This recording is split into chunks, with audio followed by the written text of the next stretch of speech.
Potential क्या होता है ध्यान दीजिएगा, पहले बता रहा हूं मैं। आइए, standard electric potential and cell potential. सबसे पहले बात करते हैं बच्चों, what is cell potential.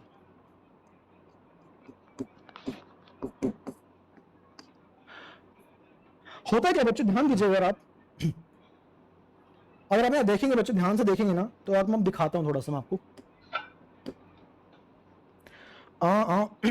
Yes, मान लीजिए ये एक बीकर है, मान लीजिए, ठीक है, और बीकर आपने भर दिया, मान लीजिए जिंक सल्फेट, कुछ भी मान लीजिए, कोई भी आयन का सोल्यूशन है, इसमें आप डिप कर देंगे बच्चों जिंक की इलेक्ट्रोड। अच्छा, जिंक सॉल्यूशन में जिंक की ही इलेक्ट्रोड डिप कर देंगे, यानी कि इलेक्ट्रोड और उसका आयन कॉमन होना चाहिए आपके पास, यानी कि जिंक है और यहां पे जिंक 2+ का सॉल्यूशन आपके पास आ रहा है, तो क्या रहेगा, इनके बीच में बेटा आपके पास एक पोटेंशियल डिफरेंस बनना स्टार्ट हो जाएगा।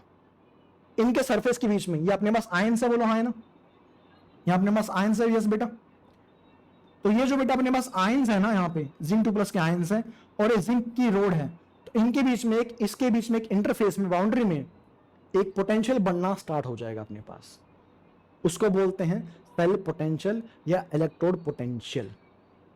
अच्छा, तो डेफिनेशन क्या आ जाएगी इसके अपने पास, the potential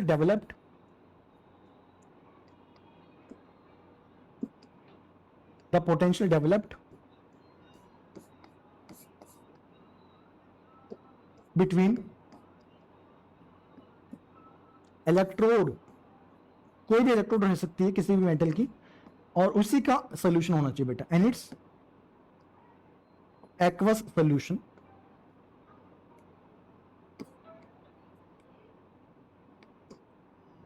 the potential developed between electrode and it's अपने पास एक्वस सोल्यूशन, तो उसकी हम बात कर रहे हैं, that is called electrode potential because of this charge difference, आप कह सकते हैं because of this charge difference, आप कह सकते हैं यहां पे, यहां जिंक 2+ के आयंस है, यहां जिंक 2+ के एक्सेस आयंस है, और यहां ये जिंक की रोड है बेटा, यानी कि वहां पे एक इंटरफेस बन जाएगा आपके पास जिंक और जिंक 2+ आयन के बीच में, तो वहां that is called a potential will be developed, उसको बोलते हैं सेल पोटेंशियल या ईएमएफ या इलेक्ट्रोड पोटेंशियल, नाम कुछ भी दे लीजिए, मीनिंग एक रहेगा अपने पास, ठीक है। अच्छा, अब अपने आप में दो प्रकार के होते हैं बेटा, पोटेंशियल अपने आप में दो प्रकार के होते हैं, क्यों सर, भाई हो सकता है यहां पे ऑक्सीडेशन हो रहा हो, हाँ है ना, यहां पे हो सकता है ऑक्सीडेशन के थ्रू पोटेंशियल आ रहा हो, या हो सकता है यहां पे रिडक्शन के थ्रू पोटेंशियल आ रहा हो, बिकॉज हो सकता है कि यहां पे रिडक्शन हो रहा हो या ऑक्सीडेशन हो रहा हो, मुझे तो नहीं पता,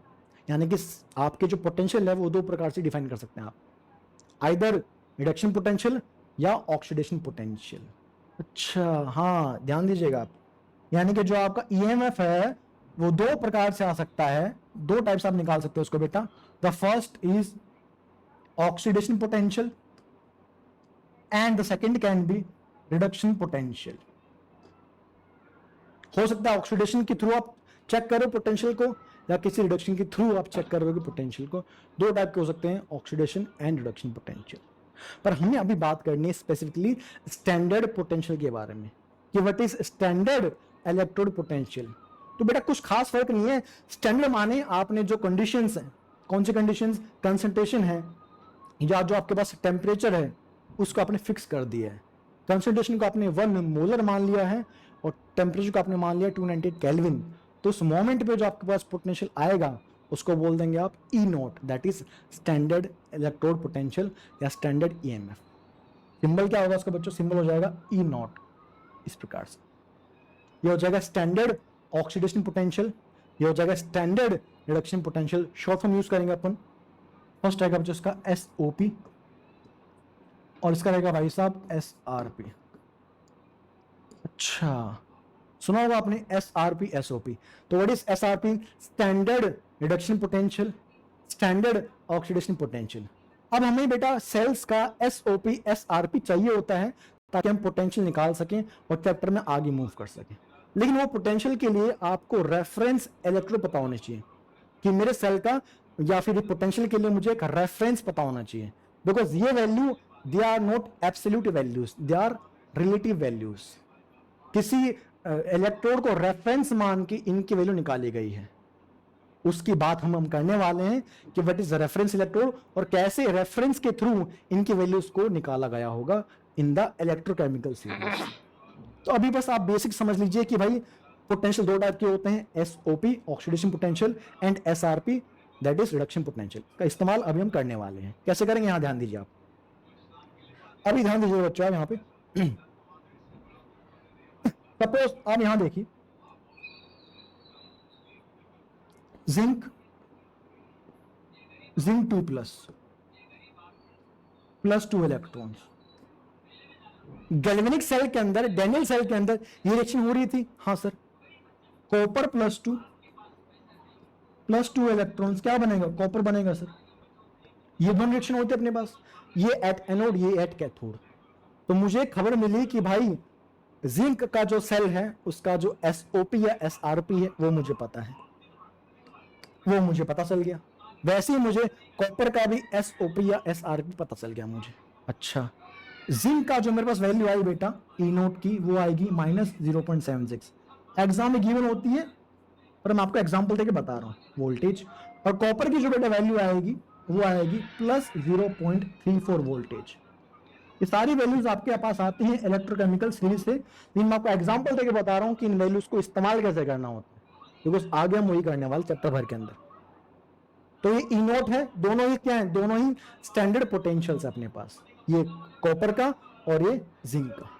पर ये दोनों पोटेंशियल कौन से है सर, ये दोनों ऑक्सीडेशन वाले हैं या दोनों रिडक्शन वाले हैं, ये दोनों ही एसआरपी हैं। क्या बोला मैंने, दोनों ही एसआरपी हैं, दोनों ही एसआरपी हैं। अब यहां डाउट बच्चों को आता है कि सर ये तो ऑक्सीडेशन हो रहा है तो इसका तो एसओपी होना चाहिए। नहीं, एसओपी एसआरपी सबके लिए हो सकता है। आप इसको उल्टा कर दो, इस रिएक्शन को उल्टा कर दो, क्या दिक्कत है, इट विल बिकम रिडक्शन। तो वैल्यू तो एसआरपी हो सकती है या एसओपी, दोनों हो सकते हैं बेटा। रिएक्शन तो आपके हाथ में है, डिपेंडिंग ऑन द सेल। किसी सेल में जिंक एनोड है, किसी और में इट विल बिकम कैथोड। तो फिर तो दोनों वैल्यू आप यूज करेंगे, एसआरपी भी एसओपी भी, बिकॉज फंक्शन क्या दोनों का, ये फंक्शन है। E naught SRP is nothing but minus E naught SOP. बस ये वाली बात अगर खबर है आपके पास, कोई तकलीफ आपको नहीं होने वाली, आप आराम से कन्वर्ट कर सकते हैं एसआरपी को एसओपी के अंदर। मैं कहूंगा हमेशा कि आप एसआरपी को चेक कर लें, एसआरपी के थ्रू रास्ता आसान हो जाता है। सारी बात समझाऊं, ध्यान दीजिएगा। यानी कि ये इस जिंक का जो अपने पास रिएक्शन हो रही है, इसका एसआरपी इतना है और कॉपर का बेटा आपके पास एसआरपी इतना है। अगर मैं आपसे कहूं कि इस रिएक्शन का वोल्टेज बताइए कितना आएगा, तो सर इसका वोल्टेज आपने निकाला था, तो आपने वोल्टेज निकाला था इसका 1.10 वोल्ट। सर ये कैसे आया सर, मुझे बताइए सर, ये 1.10 कैसे आया सर, प्लस करके आया, माइनस करके आया, कैसे आया सर? इसी की बात करने वाले हैं सेल रिप्रेजेंटेशन के अंदर। जब हम सेल को रिप्रेजेंट करते हैं तो वैल्यू आपके सामने आना स्टार्ट हो जाता है। अभी हमने को सिर्फ आइडिया दिया मैंने आपको कि ई नोट एसआरपी एसओपी हम कैसे अभी यूज करने वाले, थोड़ी देर के अंदर ध्यान दीजिएगा, ठीक है। अब आइए आप पहले समझ लेते हैं कि what is cell representation. Cell को अगर आप समझ के रिप्रेजेंट करना तो फिर धड़ल्ले से आप निकाल लेंगे उसका ई नोट कितना होता है। आप देखिए